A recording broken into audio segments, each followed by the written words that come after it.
नमस्कार मित्रांनो, विविध माहिती संग्रह चॅनलमध्ये आपले स्वागत आहे.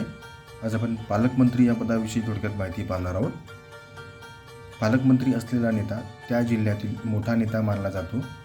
जिल्ह्यातील विकास कामांवर देखरेख आणि जिल्हा नियोजन समितीकडील निधीचे वाटप हे पालकमंत्र्यांच्या अधिकारात येत असल्याने जिल्ह्यातील पालकमंत्र्याला राजकीयदृष्ट्या वजन प्राप्त होते. जिल्ह्यात स्थानिक स्वराज्य संस्थांना मिळणारा निधी आणि त्यांच्या अर्थसंकल्पावरही पालकमंत्र्यांचा मोठा प्रभाव असतो.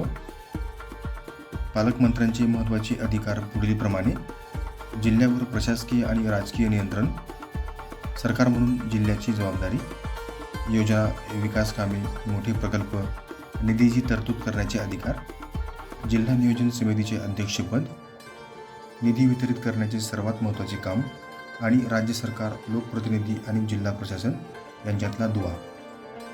धन्यवाद मित्रांनो, संपूर्ण व्हिडिओ पाहिला त्याबद्दल. व्हिडिओ आवडला असेल तर लाईक, शेअर आणि सबस्क्राईब करा.